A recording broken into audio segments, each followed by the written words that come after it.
श्री भगवान का ऐश्वर्य नामक 10वें अध्याय के 21वें श्लोक में श्री कृष्ण भगवान कहते हैं, in the 21st verse of the 10th chapter of Srimad Bhagavad Gita, Krishna says,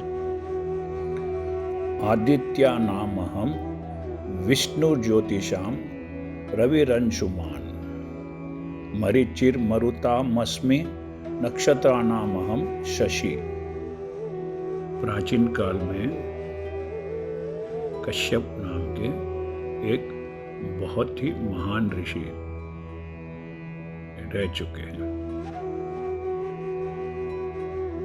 From the Puranas we know that Kashyap was a very great saint। उनकी दो पत्नियां थी, एक का नाम था अदिति और दूसरी का नाम था दिति। अदिति से सब देवताओं ने जन्म लिया। Aditi gave birth to all देवतास। Aditi के 12 पुत्र हुए थे जो बहुत ही शक्तिशाली थे। Aditi gave birth to 12 celestial sons who were very powerful। Vishnu के 10 अवतारों में वामना भी एक अवतार है। अदिति ने ही वामना को जन्म दिया। अदिति के 12 पुत्रों में सबसे महान, सबसे शक्तिशाली वामना है। कृष्णा कहते हैं क्योंकि वामना सबसे शक्तिशाली है, इसीलिए वामना मैं ही हूँ। आज मैं आप सबको ये बताना चाह रहा हूँ कि श्री कृष्ण भगवान आज से अपने वैभव, अपने ऐश्वर्यों के बारे में बताना शुरू कर रहे हैं। Krishna from today in Bhagavad Gita will speak on his prosperity, his richness, his fame, his strength, his forms and his powers। Krishna बताएंगे कि जिस किसी भी क्षेत्र में जो सबसे शक्तिशाली व्यक्तित्व है वह उन्हीं का रूप है या उन्हीं का प्रतिनिधि है। Krishna will explain that take it in any field, whoever is the strongest and superior in that particular field, he is a form of Krishna or a representative of Krishna। अभी जैसा मैंने आपको बताया कि अदिति के 12 पुत्रों में सबसे महान, सबसे ताकतवर, सबसे शक्तिशाली वामना है, तो श्री कृष्ण भगवान कह रहे हैं कि वामना मैं ही हूँ। सभी चमकदार चीजों में सूर्य सर्वोच्च है। सूर्य सबसे चमकदार वस्तु है। सूर्य न सिर्फ इस धरती को हो बल्कि सारे ब्रह्मांड को प्रकाशित करता है। चंद्रमा को भी सूर्य ही प्रकाशित करता है।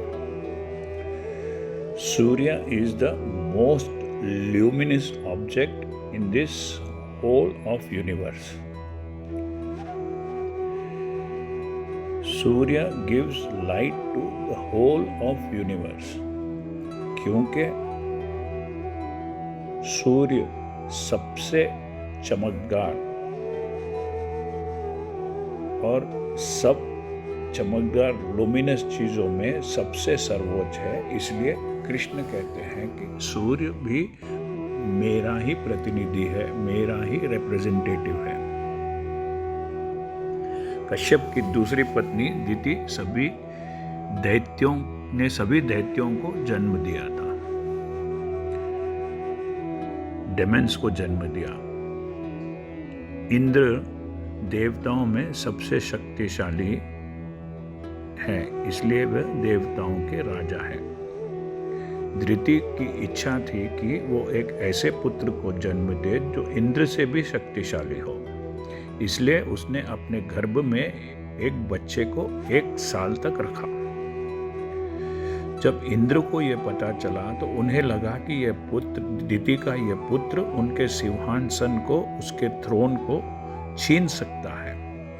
इसलिए इंद्रा ने दिति के घर पर अपने शस्त्र वज्रा, जिसे थंडरबोल्ट भी कहते हैं, प्रहार किया। Indira hit the वोम of Diti with his arm thunderbolt। तब दिति के गर्भ के कई छोटे छोटे टुकड़े हो गए। With the assault of thunderbolt by Lord Indra on the womb of Diti, the fetus split into many pieces। इन टुकड़ों में 49 तरीके के वायु विंड्स पैदा हुए जो इस ब्रह्मांड में प्रभावित होते हैं और इस ब्रह्मांड या इस यूनिवर्स का भला करते हैं। These pieces became 49 different kinds of winds that flow in the universe, doing tremendous good। इन वायुओं में, विंड्स में सबसे शक्तिशाली वायु का नाम है मरीचि। क्योंकि वायुओं में मरीचि सबसे शक्तिशाली है, इसलिए कृष्ण भगवान कह रहे हैं कि मरीचि भी मेरा ही प्रतिनिधि, मेरा ही रिप्रेजेंटेटिव। आकाश में रात के समय सभी सितारों और नक्षत्र में चांद सबसे भव्य है। Among all the constellations and stars in the sky, in the night, moon is most luminous and bright। चंद्रमा सबसे चमकदार सितारा है रात के समय आकाश में। इसलिए कृष्णा, क्योंकि चंद्रमा सबसे चमकता हुआ सितारों में सबसे चमकता हुआ सितारा है, नक्षत्र है, इसलिए कृष्ण कहते हैं कि चंद्रमा भी मेरा ही प्रतिनिधि है, मेरा ही रिप्रेजेंटेटिव है। If you have liked the channel, kindly press the bell icon and subscribe। यदि आपको ये चैनल पसंद आया है तो कृपया बेल घंटी आइकॉन को दबाइए और सब्सक्राइब कीजिए। Thank you. हरे कृष्णा।